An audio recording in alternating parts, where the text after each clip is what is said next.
Hearing, a joint informational hearing with the Assembly Water Parks and Wildlife, and it's on an oversight hearing on the state implementation of the Sustainable Groundwater Management Act. And I think it's really timely that we do this. It's been about a year and a half since the bill has been signed. Other members will be joining us as we begin, but I first wanted to acknowledge the excellent briefing that staff put together. And if members and audience haven't read that, it's a good sort of background material, but we're going to need this because, as we know, the Sustainable Groundwater Management Act, it wasn't a one-time thing. It's a moving target with timelines and putting together groundwater sustainability agencies and then plans, but it's a very important subject. So let me officially welcome you to today's informational hearing. Just a tiny bit of background information, and then I'll turn it over to my counterpart in the Assembly, Mark Levine. We know that California has 515 groundwater basins. 127 of these basins have been designated as high or medium priority basins. That means they are potentially severely overdrafted with the consequences that come with it.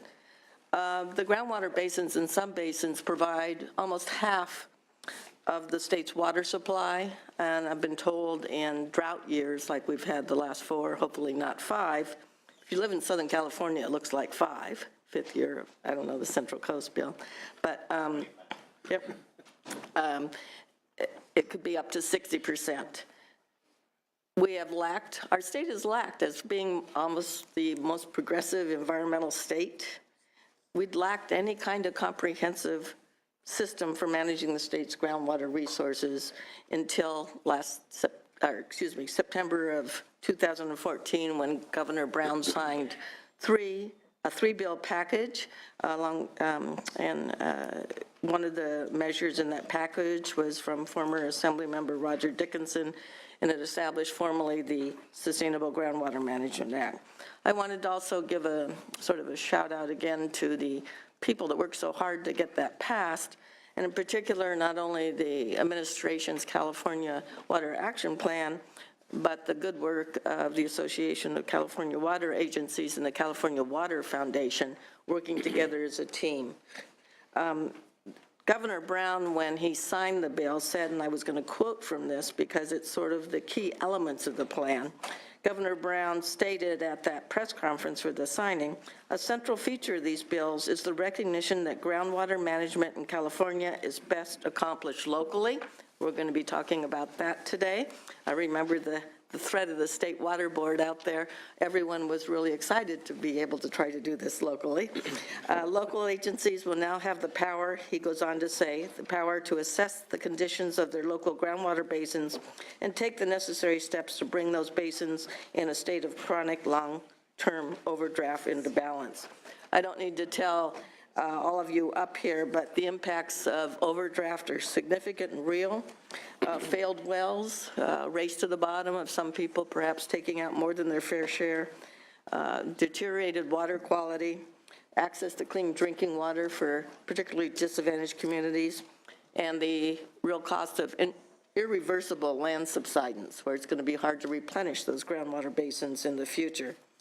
So we're now in our second year of implementing SGMA, that's the Sustainable Groundwater Management Agency, and there's still a lot of work to be done. But I thought it was important to pause a year and a half after the signing and have DWR and the State Board give us an update on what they're doing, how they're doing it, any obstacles and challenges that they're facing, and then we'll have a panel of people that will respond to that.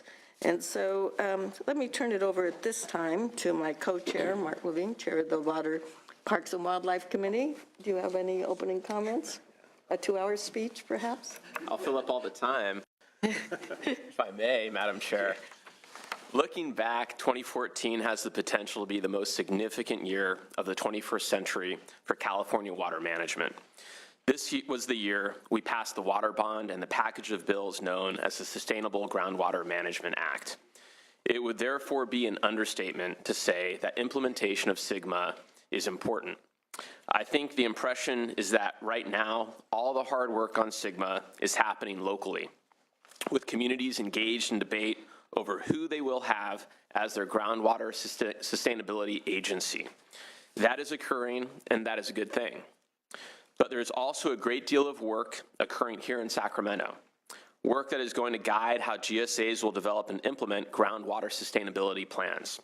I look forward to learning more today about the latest work that has been occurring at the state level, how that is meeting the expectations of stakeholders, and what that will mean for local communities. Communities throughout the state are still beginning the work necessary for SGMA to deliver on its promise to dramatically improve water management in California. Therefore, it is imperative that the state gives them clear guidelines to set that work out on a successful path. Thank you so much for joining us today.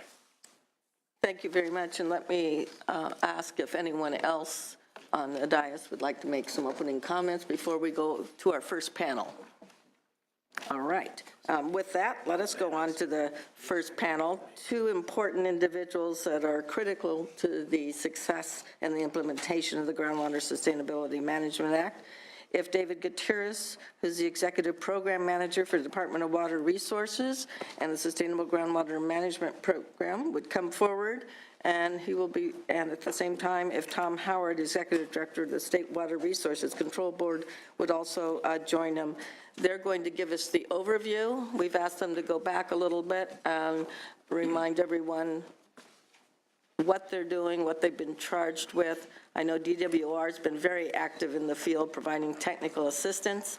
In Ventura County, which I represent, the Fox Canyon Groundwater Agency has been, struggling. It's a challenge when you're trying to measure and manage a groundwater basin, and they finally decided that you can't manage what you don't measure, and they're moving forward together. I think the threat of saltwater intrusion keeps their attention down there. So, Executive Program Manager Gutierrez, thank you very much for coming, and would you provide us a comprehensive overview of what is going on in your agency? Thank you very much. First, I'd like to thank both Senator Pavley and Assemblymember Levine for giving us a chance and this opportunity to update you on the Sustainable Groundwater Management Act, and more specifically, the department's role in that act. Special thanks to Dennis O'Connor and Senator Pavley for helping us set this particular meeting up. Today, what I'd like to do, we're going to actually start off with a little bit of repeat of some of the things I think the Senator has already talked about, give you a little bit of background information, why are we here, some key definition points, and then the focus of my presentation today will be actually talking about the Department of Water Resources' role in the implementation of the Act. I'm going to just interrupt you for a minute to let members know this big comprehensive folder is probably a lot of the information he's going to be sharing in the PowerPoint slides. Thank you. Thank you, Senator. And so what you have in front of you in the packet is actually the presentation itself, along with some of the key slides that you might want to look at a little bit more closely either now or later. So let's first talk about the importance and a couple of key definitions. So first of all, as Senator Pavley had indicated, the importance of groundwater statewide. Certainly on a normal year, we depend on groundwater on a statewide basis. Well over a third of water resources is dependent upon groundwater. During years of drought, that number goes well up above half. There's certainly parts of the state that actually depend on groundwater 100% of their sources. And so groundwater is absolutely a critical component, critical resources for the success of the state of California. A key definition is the groundwater basin. So you're going to hear me talk a lot about a groundwater basin. So let's go over what a groundwater basin actually is. I like to think of it in very simple terms. It's really just think of it as a bowl.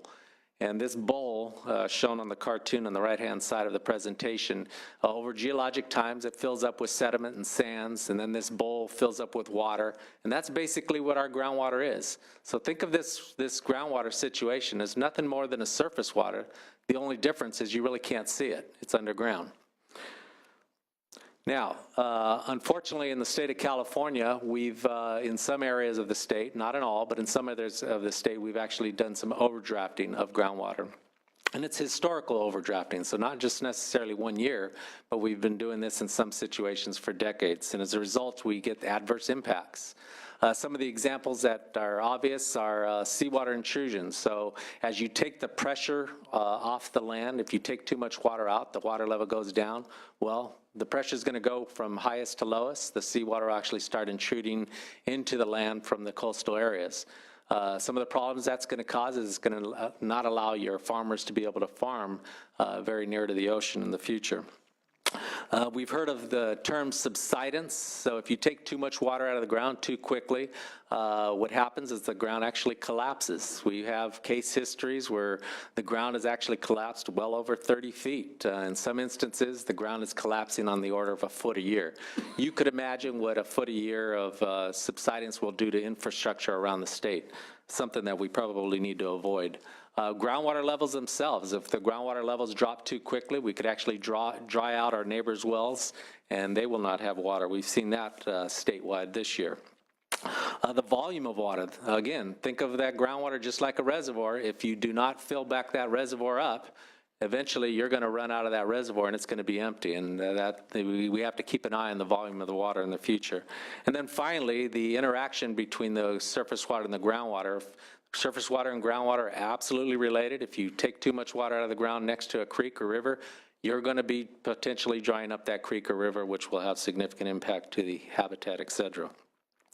Now, I'm not going to focus on, I'm going to only really focus on groundwater pretty much the rest of the presentation, but I do want to make the point that surface water, groundwater are absolutely integrated. There's no way you could actually separate the two. We're not going to solve the problem with groundwater just by groundwater alone. You have to actually solve surface water with groundwater. They're completely tied together. They're tied together from a political standpoint, they're tied together from a scientific and physical standpoint. So we have to realize that any solutions that we're going to solve in terms of groundwater, we have to deal with the surface water situation as well.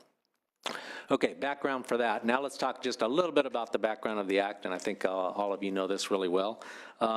We look at it kind of in three different areas. So the first is the framework. The framework is actually the legislation itself. I actually think this is a really good piece of legislation. It gives the department and the State Water Resource Control Board enough direction. It gives us enough flexibility to make sure that we can mold regulations in order to have successful groundwater management in the future. Then there's the locals' roles. The local roles are absolutely critical for the success of the program. And then what we're going to talk about mostly is the state roles. My colleagues are going to talk about the control board's role, and I'm going to focus on the Department of Water Resources' role in the implementation of the act. Okay, so let's get back to the basins again. So this act actually has applicability to the 515 basins that are throughout the state.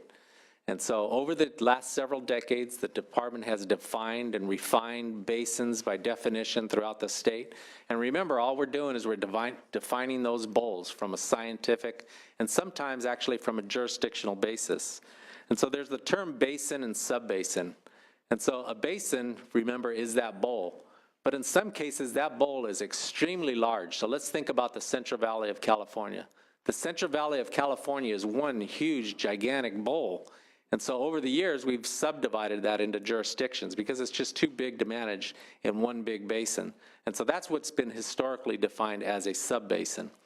So remember now, from here on out though, the act really doesn't distinguish between a basin and a subbasin.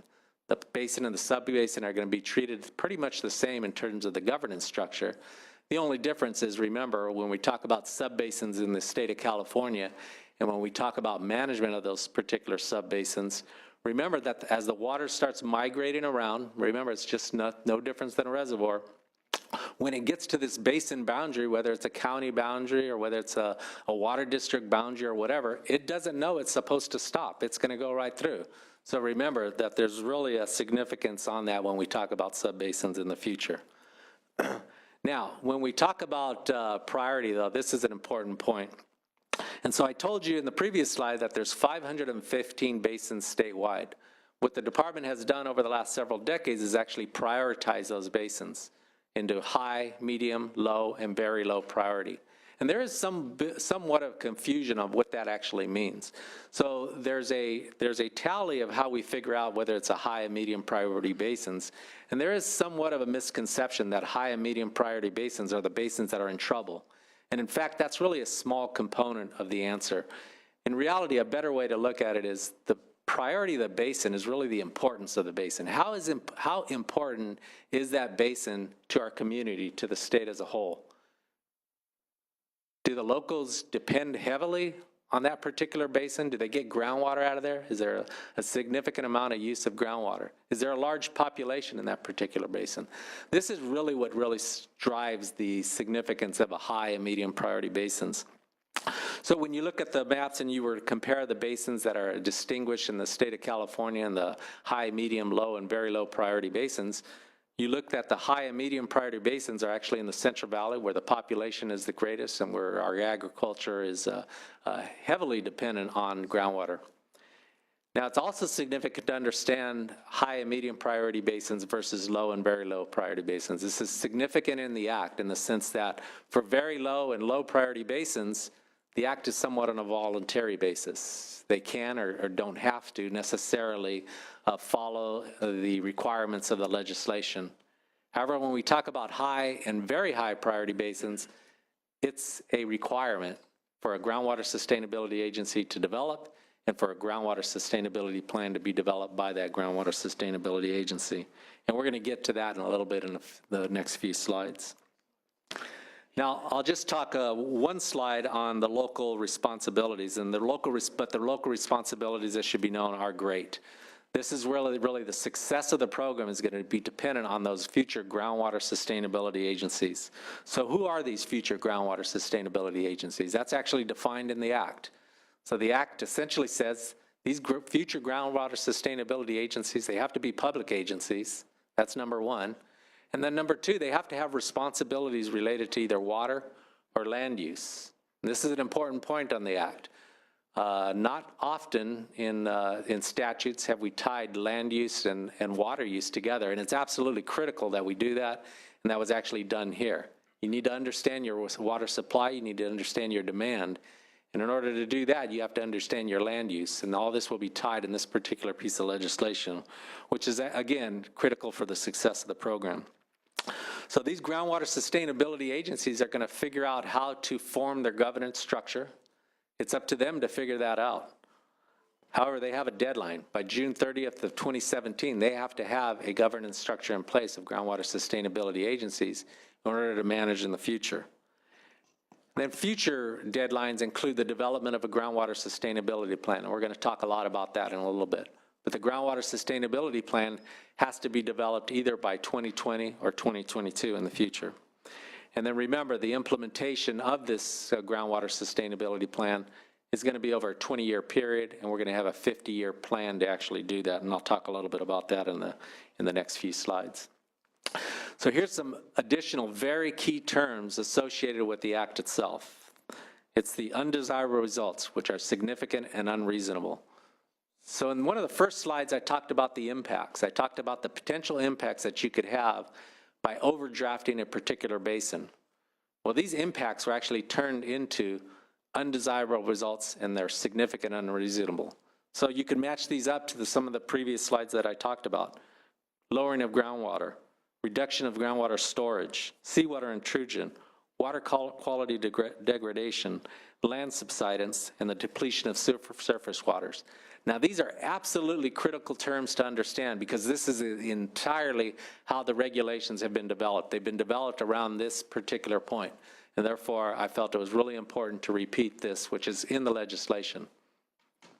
Now, I'm going to skip this slide because my colleague's going to talk about it, but I will mention that if those groundwater sustainabilities are not able or willing to come up to the task and actually manage groundwater in the future, then the State Water Resources Control Board will take that particular basin over for a temporary period while they get up and running.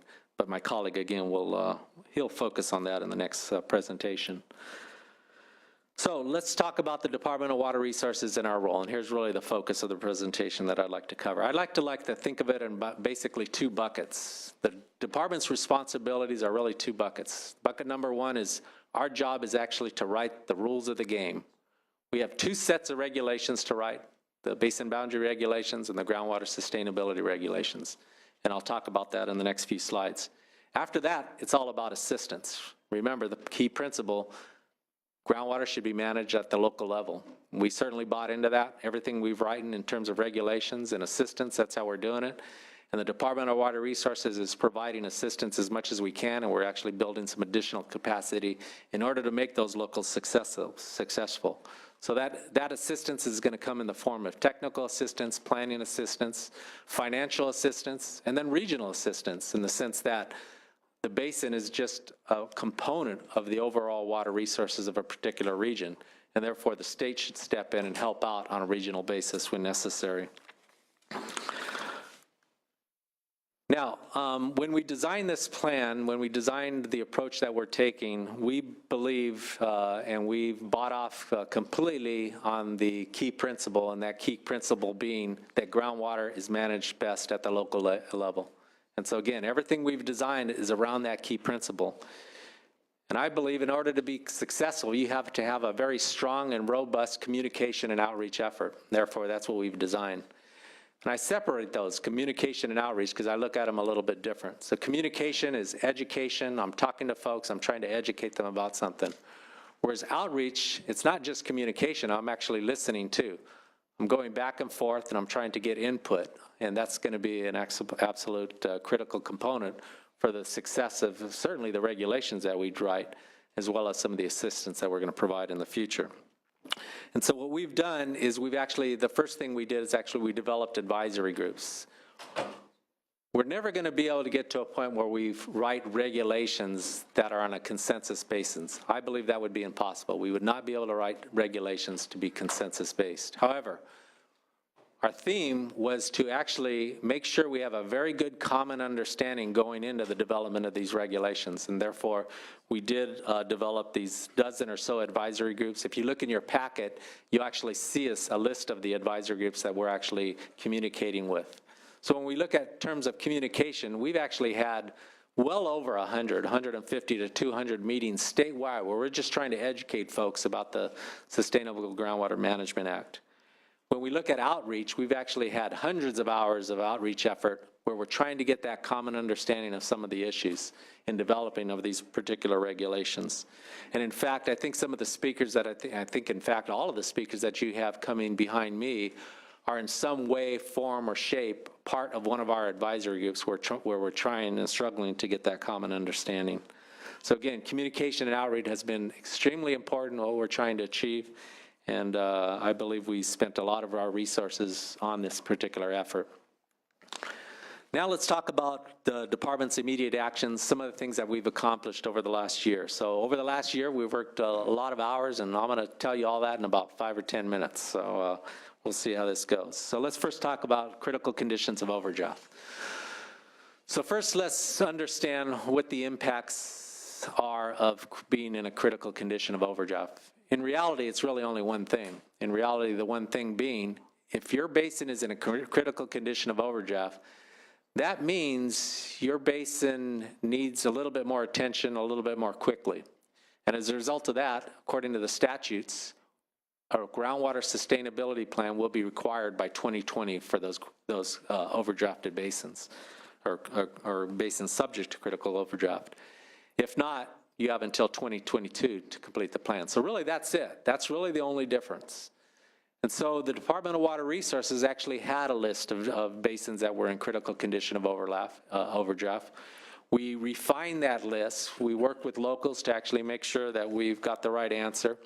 And we developed a new list. The list is about 21 basins that we consider in critical condition of overdraft. And so what this is basically there's a lot of reference material out there that shows that there's some basins that are in the direction of undesirable results. There's some basins that are in overdraft and have been in overdraft for the last decade or in fact sometimes several decades. These are the obvious basins that are in critical condition of overdraft. We completed that list. We put that list out in draft first. We met with basin managers, the future GSAs, go over that list with them and make sure that they didn't have information that maybe we didn't, that we got the list wrong. And in fact, I think we got 100% agreement from those local managers that in fact, that is the correct answer. We did the same thing with the public. We did get some public comments, not necessarily in total agreement with us on on the critical condition of overdraft, but we finalized that list, and the list is now final. It was available in January of last month, and those are the basins that are going to have a groundwater sustainability plan completed by 2020. Now, the first set of the regulations that we needed to keep complete was basin boundary regulations. So remember when I talked about the bowl, the basin, in some cases, we've defined that basin on a scientific analogy. And so you use information that you have available to figure out where's the edge of that bowl. And in some cases, the data and the information that we're using is actually in the 1970s data. So it could be wrong. In other cases, we have jurisdictional boundaries. So remember the big Central Valley, we have this big, huge basin. We subdivided that into subbasins. And there's jurisdictional boundaries before that. Now, they may not be the most optimum jurisdictional boundaries in order to manage future basins. And so what this regulation was designed around is to allow the local agencies to come forward and possibly make better refinements to where the basin boundaries need to be. Maybe the locals have better information than the Department of Water Resources has on the scientific boundary, and therefore we should adjust that. We've developed regulations in order to have a step-by-step process to give us that information in the future so we can make those adjustments as necessary. Again, the locals may have a better way to actually manage groundwater in the future. And if they can come to a broad agreement of where those lines need to adjust, then we've got a process that we've got in place that will allow them to make those adjustments. So again, so that they can be most successful as possible. Now, we certainly don't want the basins to be subdivided so much in the state of California, especially the subbasins even further, because there becomes a point where coordination is absolutely critical. Remember, that water doesn't know that it's supposed to stop at a jurisdictional boundary, and therefore coordination is actually a key. And so we can't go from 127 high and medium priority bases to 500 just because there's that many local agencies. That's not going to work. So these regulations are kind of not going to probably allow something like that to happen. So we're on our way with that. We've opened up windows, and the reason why we have to have windows, this can't be a continuous basin boundary adjustments, is because people need to know what's set in a certain time so they can kind of move on and make their plans. So we've opened the first window up. We finished the actual regulations ahead of time because it was important. It was important for those locals to get some sense of structure in place so they could start developing their plans and their groundwater sustainability agencies. And therefore, the first window is open between January and March of this year. And there will need to be future windows. And what I mean by that is maybe they don't have the technical information or the jurisdictional information that they need to make the adjustments right now. But there will absolutely be future windows opening, and therefore we'll be able to adjust those as necessary. But again, we have to have it on a window base so that there's set times when the locals are able to adjust those particular boundaries, so we have some definitions around boundaries so they can move on. The next issue that we're working on, we're right in the middle of this one, is basin reprioritization. So we have to reprioritize the basins really for two main issues, or I should say one main issue, and that is in the legislation, in the act, local habitat and adverse impacts to local stream flows are now part of the priority system. And so we have to figure out a new way to prioritize the basin and include these two components. So we're working with our advisory group, stakeholders, and the public to figure out that system right now. So that's probably going to be a little while, but we're working on that. I would say by the end of the year, we'll start having some answers on what basins are going to be reprioritized.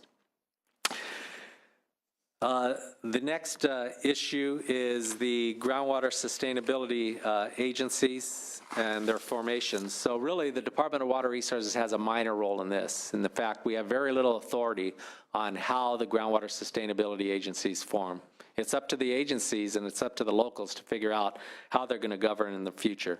What our job is to make it as transparent as possible, make sure everybody knows as groundwater sustainability agencies are being formed.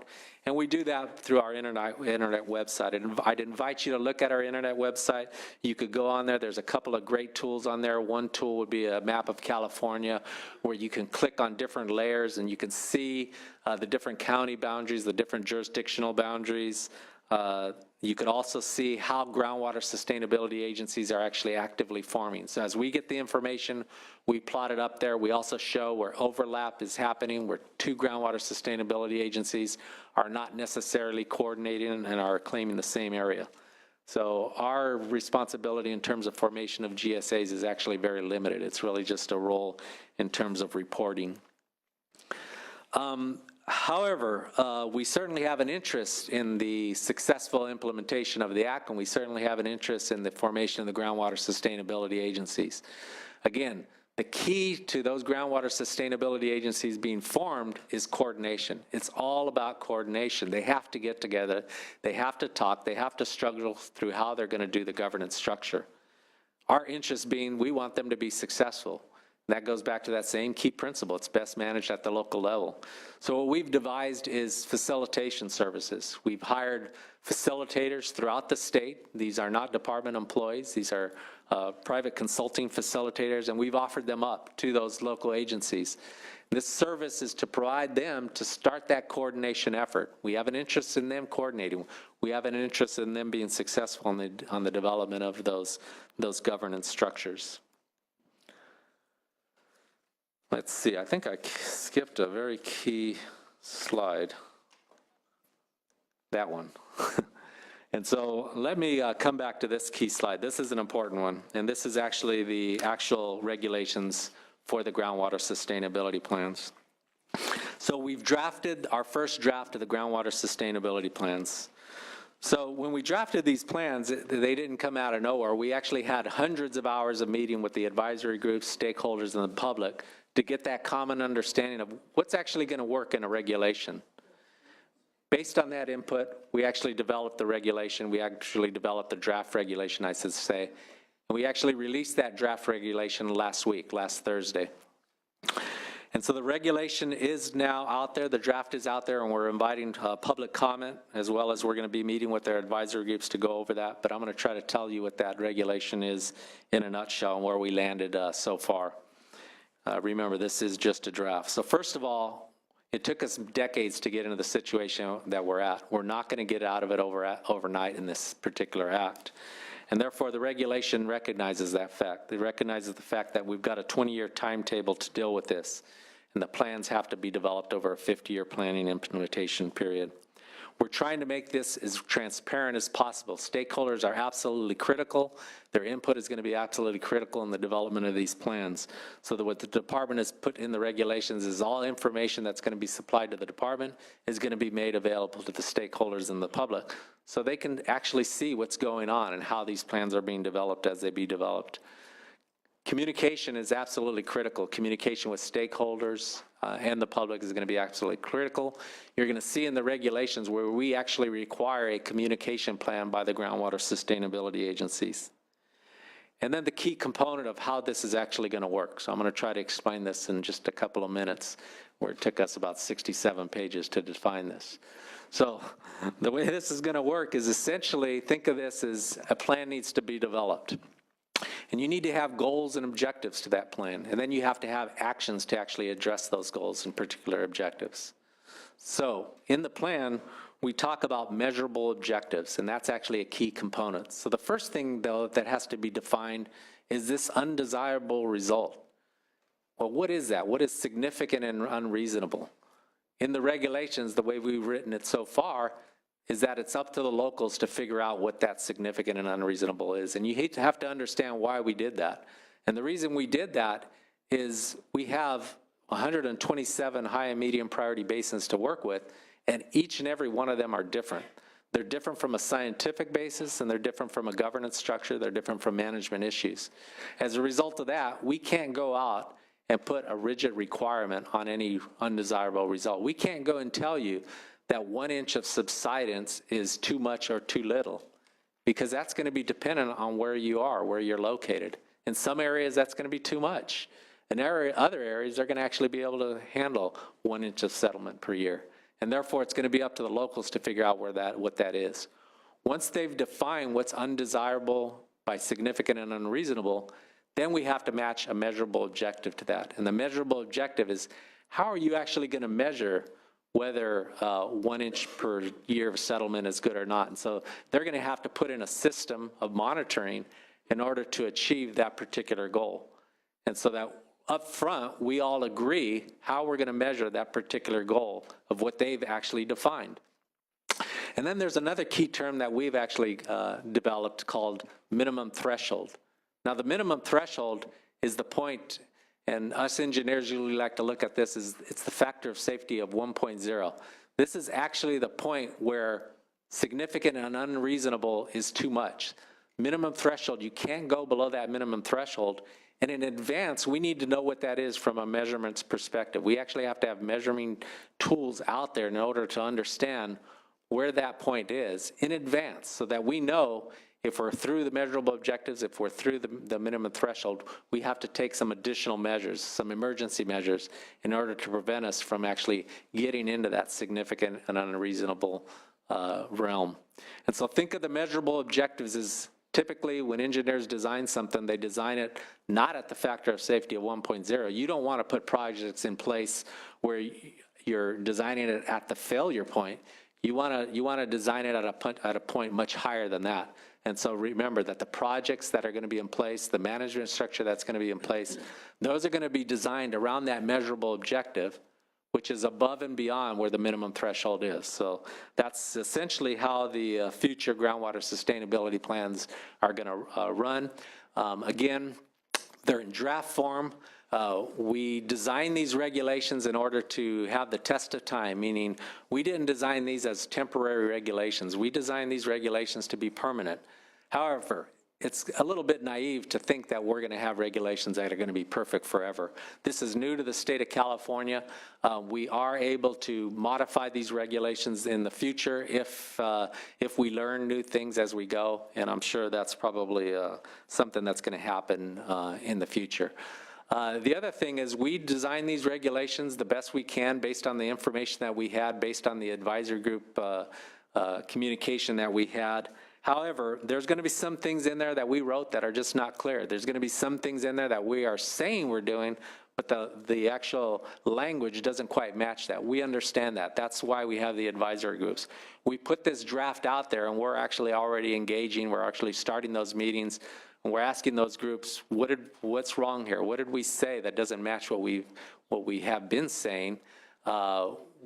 What do you not agree with at this point? So there's going to be continued debate on this structure. And again, we're not trying to get a consensus. We're trying to actually get sustainable management in the state of California. But in order to do that, we absolutely want a common understanding of what the issues are.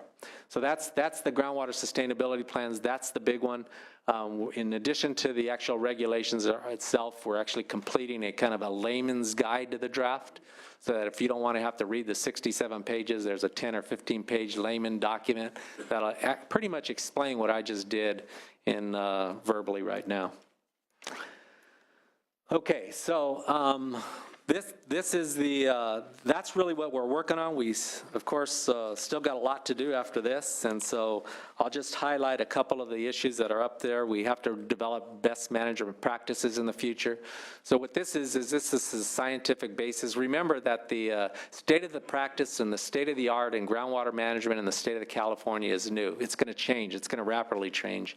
You don't want to put these kind of things in regulations. You want to put this in best management practices with the understanding that this has to migrate. This has to change with time as we learn things. So a lot of these issues will be put in the best management practices in the future. You all well know about the funding in the Proposition 1. We've already put one round of funding out, $10 million, and that goes to counties to start kind of getting into the game, start developing some potential ordinances around the groundwater sustainability agencies and the groundwater sustainability plans. We have another round coming. That's the remaining part of the $100 million that's available for the future groundwater sustainability agencies in order to develop those plans. So that'll be coming later this year. Data is a big issue, and so data's out there. Data's a difficult issue. So what we've done is we've started from square one, of course, and that is let's just start off with a framework of a data management system. So you first need to understand what you have before you can figure out what you need. And so that's what this framework of data management is all about. You're going to hear a lot more about data management, I think, in the near future. And then success factors. Let's talk about success factors. So I think so far so good. I think everything's turning out just well. But there are some things that we should be paying attention to. So the first one I highlight is Groundwater Sustainability Agency formation. And so again, the Department of Water Resources really has very little authority and very little role in the development of those groundwater sustainability agencies. It's up to them. It's up to those locals to figure out how they're going to organize. However, when you look at our map right now, we have about half of the groundwater sustainability agencies in overlap. And what that means is those agencies are actually claiming some of the same areas. And what that means is they're not really coordinating effectively. So we've got to pay attention to that, and I think we're doing that. We've offered facilitation services, of course, and we're going to try to do a little bit more. We don't have the authority to tell who's going to do what, but we can provide some assistance on this effort. So we're going to continue kind of looking at that and see what we could do to help those organizations. There are a lot of groundwater sustainability agencies that have not come forward. That's actually a good sign. That means they're trying to work together. They're struggling through their governance structure. They have until June of 2017 to figure that out.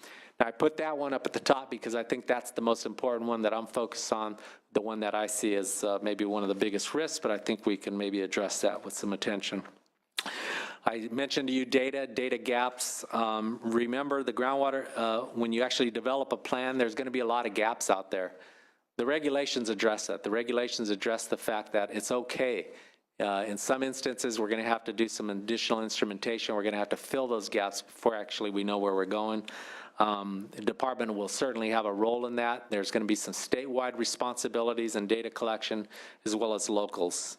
Fact and fiction, we just want to make sure we continue to communicate. It's very difficult to communicate when we're at least not all talking about the same facts. So we're going to continue to go out there and make sure that everybody actually understands the difference between what's fact and what's not necessarily fact.